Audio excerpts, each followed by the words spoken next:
Even after recent tumultuous changes in values, we still live in a world where women are grossly underrepresented, undervalued, and underpaid. A world where women make up the majority of the population, but a minority at the top of almost every business and social sector. Just 5% of Fortune 500 CEOs and 20% of boardroom seats, where women earn on an average a 20% discount for the same job. Where 60% of lawyers are women, but only constitute 15% of equity partners. Where the percentage of female judges is criminally unrepresentative and college professors are only 30% female, where most professions are still identified by female gender, e.g. women doctor, female pilot, women engineers, and crucially, in an environment where female mediation, collaboration, and cooperation is desperately needed, politics. Still, only a quarter of the seats in U.S. Congress are filled by women. The U.S. is also one of a very few democratic countries that has never had a female head of state or deputy head of state. This is an outline of why we need equality of opportunity. This discussion is about the how of making those adjustments, the actual practical proposals to make the changes. We owe it to our kids and our kids' kids to finally, and without further delay, procrastination, or fear of confrontation, make these changes.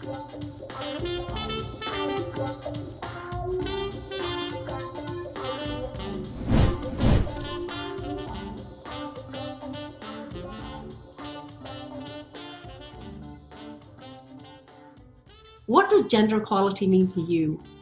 Opportunity without questioning that opportunity is in any way limited by a person's gender. You know, that to me is the opportunity there. Because if it's not, that's where we have to figure out how to make that opportunity happen. Anna, what do you think? What does gender equality mean to you? Well, just that. It means equal. And I think when the first thing that when you said gender equality, what does it mean? Well, of course it means we're equal, but it means removing a narrative that we have in our head, because we are all born, even for just for one moment, we're all born equal. And then something happens immediately. You start to become a product of the story that you were told. It's just how the world works. It's how the human brain works. It's just how it works. And so when I think about gender equality, you know, we all start at the exact same place. And somehow this narrative comes in and starts to create these inequalities. And so when I think about gender equality, what it is, what it should be, and what's in the way, it is this, I don't know if it's a blindfold or a removal or a new narrative, or if it's a removing of the earplugs out of our ears and conditioning ourselves to the truth. But maybe that's it. Maybe gender equality to me is a conditioning of the mind to the truth, because we are all created equal, at least for those very first few moments. Oh my goodness, I'm listening to you and I'm ready to explode. Whitney, go ahead, please tell me, what does gender equality mean to you? So I think the other two panel members said it wonderfully. To me, and I was telling this story just the other day, when I was growing up, so there's 5 kids in my family. I have an identical twin sister who's actually a lieutenant colonel in the Air Force, which is a totally different story. But 4 girls, 1 boy, and you know, my mom always told us growing up that we could be anything that we wanted to be. And so kind of a progressive idea in the 70s and 80s as you're growing up, but it never occurred to me that there wasn't opportunities out there that wouldn't be open to me just because of my gender. And that's probably why I was open to joining the Army when that opportunity came. So I really like what Sarah had to say about it's about opportunity and providing that opportunity without giving conditional limitations to what that opportunity is. We're equal, but being equal does not mean that we're the same. It means we are different. And I think where the divide starts is in those differences and these perceptions that, you know, one difference or one set of values or one set of strengths perhaps is more important than another set of strengths. And that in fact, they're actually very complementary. And somehow I believe we're we're competing against the complementary strengths instead of bringing them together. We all come from slightly different or dramatically different points of view. And the narrative that we heard when we were young, or in the organization or organizations we've become part of, really does shape people's thinking. So that's really impactful. And it takes us into the question of asking, how do we change that?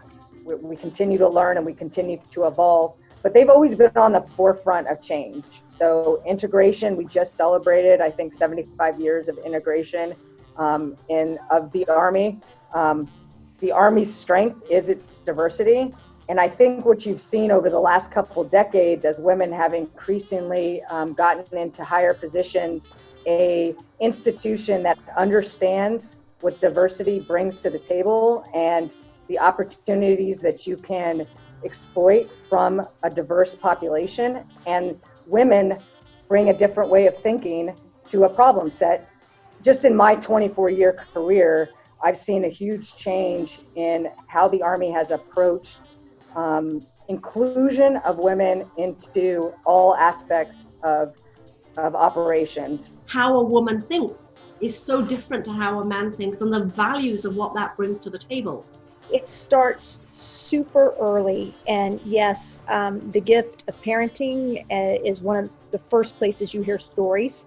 So that is so important, and we're going to talk about parenting. But even then, it starts so early. Like, I remember being 5, 6 years old and seeing on television this TV show. I'm going to date myself here, but this TV show Friday night that we'd watch as a family, or at least my mother and I would watch, called Solid Gold.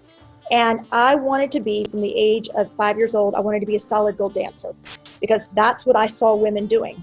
Music videos, you would watch MTV. I came up in the era of MTV and videos, and women were to be beautiful, and men were to be the women were to be backup dancers, men were to be, on the stage or in front. These are the messages that of how television, movies, pop culture, advertising starts to portray, and it all works on your psyche. You can't be what you can't see. Starting early is the important messaging, in that the moment we start to change conditioning, it will help us turn around and change the messaging. For our children to see us be our best selves. And so I would echo what Anna said about, don't apologize for doing what you love. Her paradigm was her mother was a working professional woman. So I think it's really important, not only for our own children, but for all children to see and be exposed to women doing different things. As a parent, you ought to curate what your kids are watching, and not only watching, but seeing. My generation has grown up in the Army and is now assuming leadership roles. So it's just, it takes time to build the next generation of leaders. And actually here in New York City Recruiting Battalion, I am very fortunate because my senior enlisted advisor, my command sergeant major, my partner, is also a woman, because we are all examples, not just for those that come after us, but those that we work with. Destiny follows story.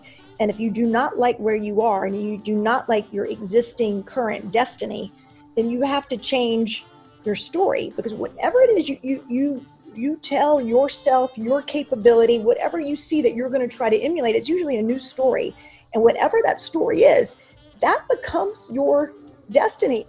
Is our role in encouraging and being a sounding board, and maybe also dispelling some myths if they have doubts.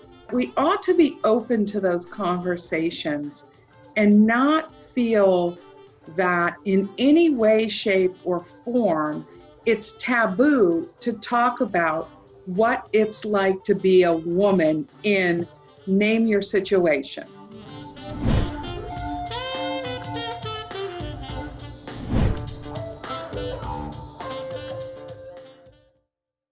When you tell your daughter that she is being emotional, irrational, yet you tell your son that he is being strong, smart. You are teaching your daughter to doubt her feelings, to question her beliefs.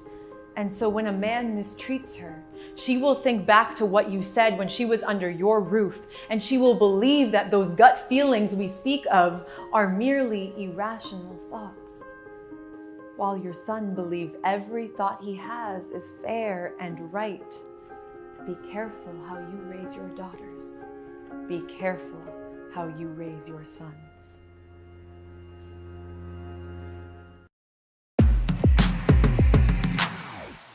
Hi, I'm Asia Mayrock, and I'm a 22-year-old best-selling author, activist, performer, and college student, and I'm from New York.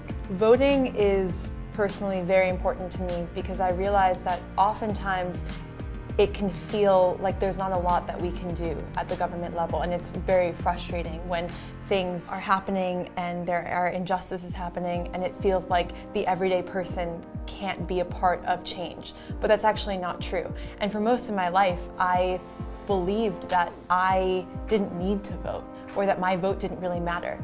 But as I started to get more educated on not just regular elections, but also the midterms, I realized just how crucial every single vote is. Women weren't allowed to vote until 1920, and Black voting rights weren't protected until 1965. So the power that we have and the duty that we all, as young people especially, do have to go and to register to vote and to vote in midterm elections is really crucial. As a young woman, I want equal access and equal opportunity to women's reproductive rights.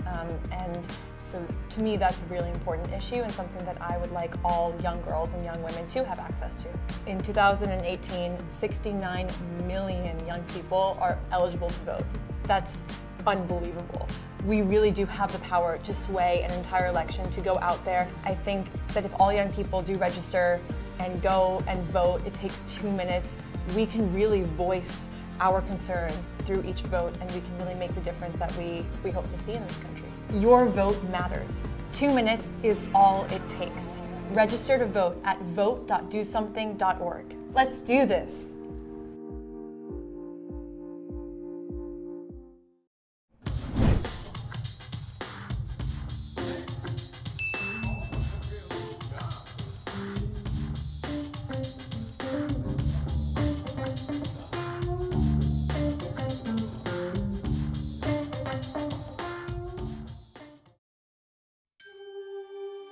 I am an American soldier. I am a warrior and a member of a team. Following World War II, the permanent presence of women in the military is formally established with the Women's Medical Specialist Corps, the Army Nurse Corps, and the Women's Army Corps. I serve the people of the United States and live the Army values. I will always place the mission first. In 1970, the Chief of the Army Nurse Corps and the Director of the Women's Army Corps are the first women to be promoted to Brigadier General.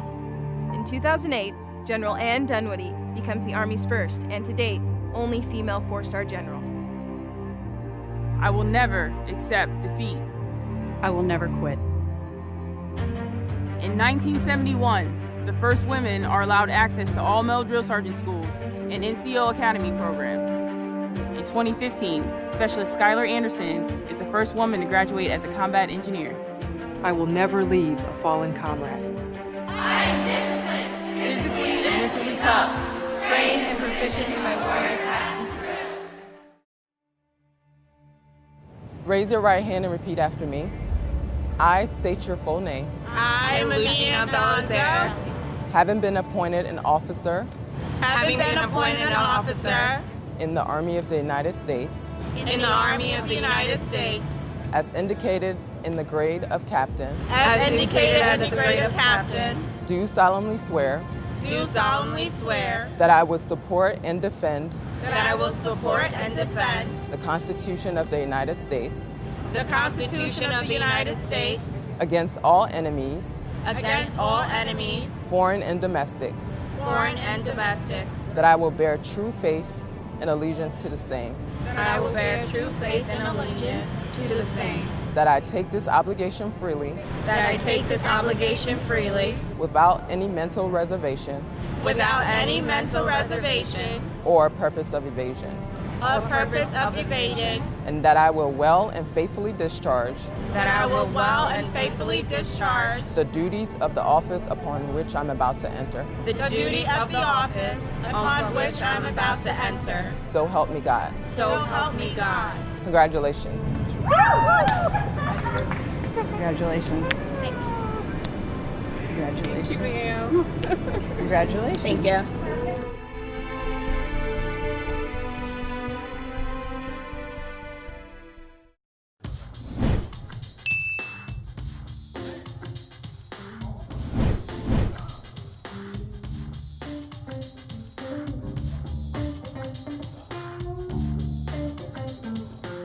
What about some of the backlash of space that we're all in, where men are not prepared to turn around and accept the equality that we want to engender going forward? What do I do to get that, to change your mind, mister? What the Army's done over time is, created an environment where they try to bring inclusion and equality to the process of both recruitment, assessment, and promotion. But how do we make a better assessment process so we are picking the right people for the right job that have the right talent? Just recently, the Army has decided that it's going to eliminate the Department of the Army photo that also accompanies boards, so that you're not having that other unconscious bias seeping into the process by looking at somebody's picture before you look at their file, and their file stands as itself. And they're also eliminating any indications of gender as well as ethnicity on the record brief that accompanies that. It still doesn't help me get past the situation where we have still got powerful people at the top, and typically the percentage indicates that a lot of those powerful people are men. How do we change their minds? How do we change the people that are already there? A culture is defined by the worst behavior its leader or leadership allows. And so when I think about equality, I think about, what are we going to allow as women? Like, are we just going to allow it? Or are we going to speak up and say, I actually disagree with you, and I actually think you're wrong, and I actually need you to hear me out. I need you to stand in my shoes, and let's reassess the situation. I honestly do think so much of what we're going through, the same way that we were told to be a certain persona or figure, well, they were too. So, I mean, it's not like they're guilty in doing this by charge. They're a product of the story they've been told too. And so I think until we can both just start having these honest dialogues, and go, well, hold on, not so fast. Right. From that point of view. But you can't just allow it to continue happening. You just have to put it out in the open. And I think that's how we're going to start getting change happening faster. Men feel very, very comfortable saying, I disagree. Right. As women, we feel as comfortable to say, I disagree, or that is not an acceptable behavior, or you offended me. And not to do it in a threatening way, but to explain your perspective and your point of view. And we ought to do that, especially to show other women who may not have the benefit of the same upbringing or experience, that it's absolutely okay. The men have owned and dictated and had such a strong hold and footprint in the work environment, in the workspace. Women are now realizing, hey, I don't need to be at home. I don't need to be a housekeeper. I can run a company. I don't need to be at home. And in the same space you're in is that I think men today's generation, in my experience, are much more open to being the house mother and the house parent rather than the one that is actually out the breadwinner. I think we're moving in the right direction. I'm not gonna get into a philosophical discussion, because now you have 1,500 women so far that have assessed into these traditional male-dominated roles, and they are across every single division in the Army. They're on almost every single post in the Army. You have, I think, 42 women that have graduated from Ranger School, which was an elite school that, 5 years ago, nobody thought a woman could pass, and we've got 42 women in a very short period of time that have passed that. To the larger point of just, kind of breaking the gender stereotypes, the military has also recognized families and recognized that, even though a soldier serves, it's actually the entire family that's part of the Army, because you are subjected to, moving, you're subjected to late nights or deployments, etc. We have a paternity leave policy in the Army. You can get up to 21 days of paternity leave for second caregiver leave. Women are allowed 12 weeks of maternity leave after they have a child, so that's a start. It's a start in the right direction to recognize that roles need to be amended, and we need to understand that we're all in this together, and we need to figure out a balanced way to get the best production out of our workforce, regardless of whether those are men or women. Because you come from a strong corporate space. How do we extrapolate some of the stuff that Whitney talks about that seems to be shifting in the Army because the women are realizing, hey, hold it, mate, there's space for both of us? I mean, what are some of the learnings there that we could be using in helping to change minds today?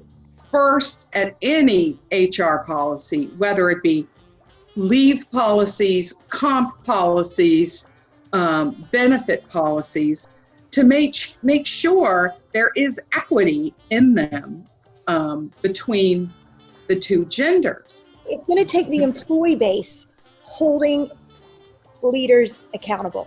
So you can't just hope, well, leadership's got this. No, you're going to have to hold them accountable. You've got to get in there. You've got to challenge them. You have to say, I want to see those numbers. I want to know. I want to see the panel that was slated. I want to know that you interviewed, that we tried this. I want to know. Some of the things that you're actually talking about are kind of scary, because once somebody's an employee of a company and a corporation, employees typically find it very daunting, very frightening, very threatening, very intimidating. Is their job on the line if they kind of question? And then that can be put to anybody. I mean, even Whitney yourself, if anybody questions anything, does that mean that they become blacklisted? Does that mean that they become, that, you can't, don't just watch that one, she's trouble. You know what I'm saying? I would suggest if there is a nervousness of speaking up or questioning, as long as you're aligning to your company's values. I mean, that's when you joined the company, that's what you said. They chose you because they believed you were a part of their value system, and you chose them because those values align to you. So use that as your. But you're the fortunate few. I mean, what about the people? Well, I think when you are aligned with your company's values, to Anna's point, it's probably going to be fine. But we do have to acknowledge employees often are fearful. Agreed. Whether it's legitimate or not.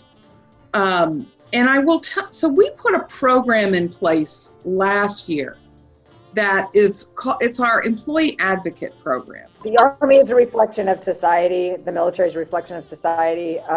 We have the same problems in the military that we have in society. We're dealing with the same struggles and the same challenges as everybody. We're not immune to them. It's strange when you think about what are the problems that women have over what are the problems that men have.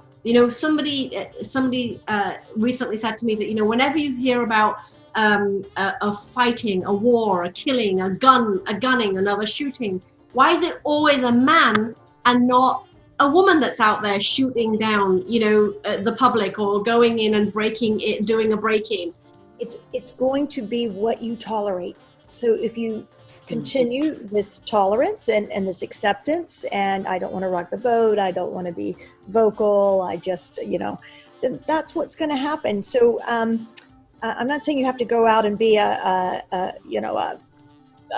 force in the world, but you just simply have to be confident enough to say, I'm not willing to accept that. I'm not willing to tolerate that. I'm not willing to let that way of thinking continue to go on. I just want to tag a little bit onto what Anna said. I hate the word tolerance. I think it gives people an excuse. Oh, I'm going to tolerate it. And it's like, no. if we need to use our voices, we need to use our actions to make the world a more equitable place. And if I had to boil it down to one thing, it probably would be not being silent. Because when you are silent, it is always interpreted as agreement. And however uncomfortable you may be speaking up, progress will continue to come very, very slowly if you don't speak up when you see something where there's clear inequality, inequity, sexism, etc. I guess what I would say is, obviously we got to continue the conversation. There's a lot of relevant conversations going on right now in America. I mean, 2020 has been an unprecedented year, and we need to take that momentum and we need to look at where we can improve. America deserves the best leadership that it can have, and that's in all of its institutions across, in the universities and corporate world, in the military, and that starts with diversity and it starts with inclusion. So, until we get to a point where, women are as represented across our institutions as they are in society, I think we're going to consistently struggle. The good news is that we're continuing to move forward. Again, in the Army, it's gone from about 12-13% female population to 18% this year. 25% of our recruits were female. So it's going to take time to build that into the process, but the policies are there. The change is there. There's a momentum right now that that I think America's ready to take things to the next level for diversity and inclusion across the board. And that's when we're talking about minorities, when we're talking about gender. And those of us that are in leadership positions, regardless of where we are, we could be in middle management or, or higher up in corporate management. It is our mantle to move the ball forward on the field, so to speak, so that we can continue for the next generation of women to come before us, the next generation of minorities, or, those that were excluded to come after us, so that they have the opportunities that we've continued to pave that way for. So that would be what I would say is the one thing that I would do, is that we have a role to play to move that ball down the field. I feel that I'd like to close on one line and say, in the words of Barack Obama, we are the change we seek. I just think that is such a fantastic line from him that kind of says it all. I think that the session's been absolutely fantastic. In conclusion, I think to the words of Anna, that we have to look at our narratives, explore them. In the words of Whitney, we have to push the margins all the time and get those decisions moving. And Sarah, I think you said it all when you said, don't tolerate anything. Be the voice for yourself, be the voice for your neighbor, be the voice for the person that can't speak for themselves. I think in all of that said, I just want to say thank you all so much for participating today. It's been absolutely amazing.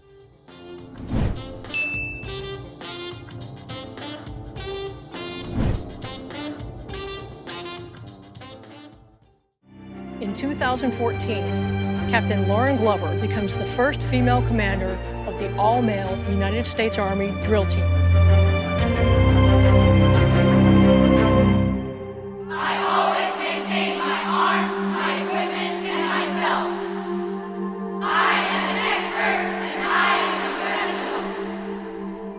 In 1977, women are integrated into basic training units alongside men.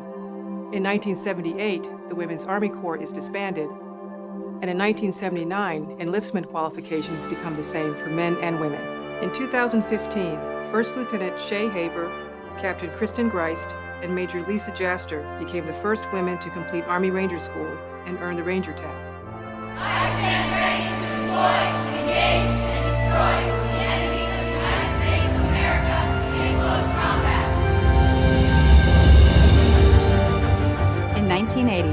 first women graduate from the United States Military Academy. In 2015, Lieutenant General West becomes the highest-ranking woman to have graduated West Point, when she is named Surgeon General of the United States Army and Commanding General, U.S. Army Medical Command. I am a guardian of freedom and the American way of life. In 2016, the Army opens all specialties, career fields, and branches to women. The best qualified, regardless of gender, are now afforded the opportunity to serve. We are American soldiers!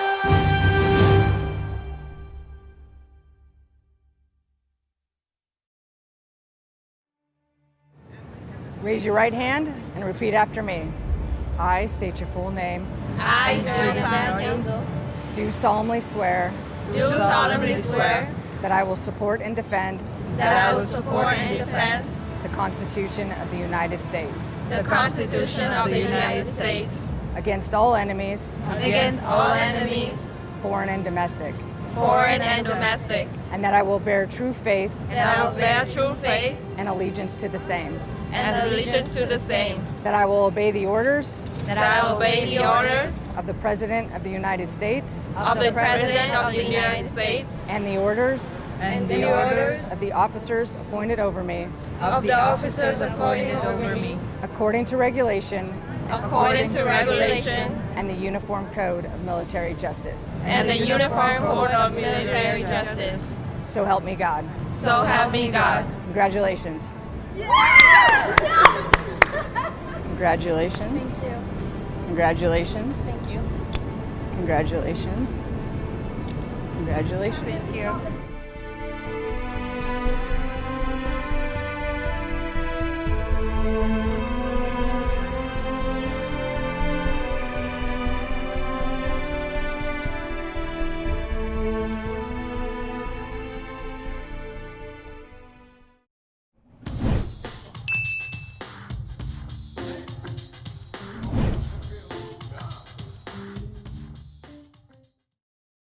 Dear sisters, my whole life I've struggled with trusting women, from bullying to body shaming to slut shaming other women.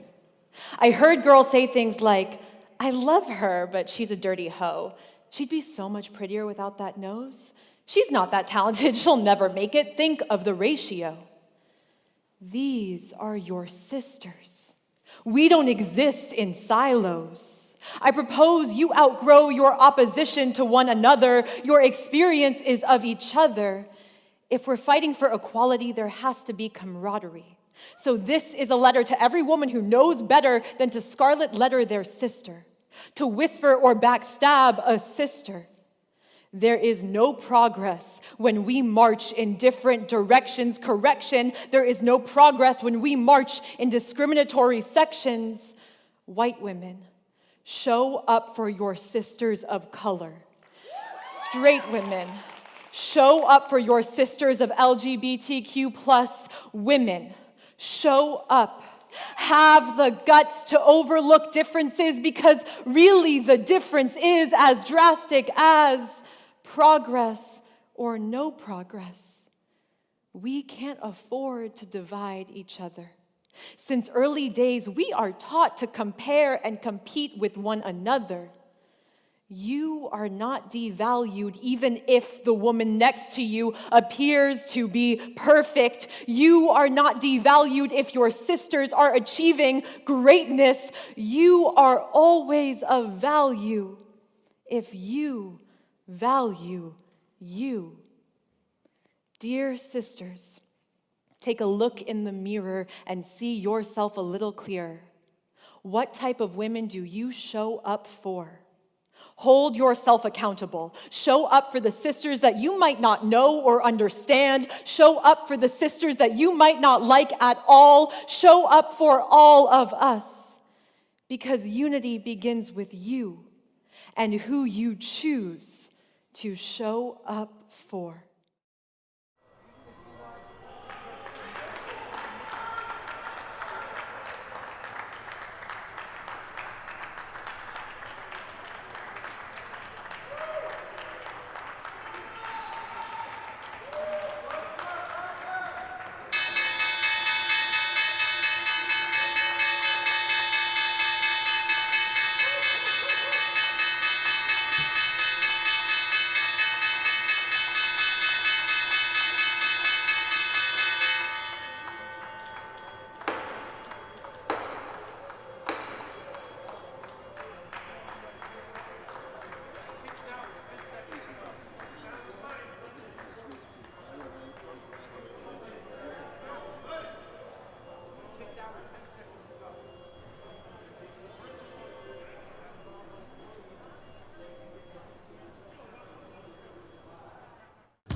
Hi, Muna Ellison here, publisher of New York Moose Magazine. Thank you all so much for joining us today. We hope you had as much fun listening to our panel discussion and all of our amazing injections of information. The Fearless Girl just blew me away. On stock exchange, who knew? But we did it. The ringing of the bell for Equality Day. We hope to see you again soon. Do take a moment and take the opportunity to read the quotes again. There are some really inspiration comments made by some inspiring women. And we look forward to seeing you soon. And thank you to the Army and to Aflac for joining us. And please remember to vote. And you know what? Remember to vote early.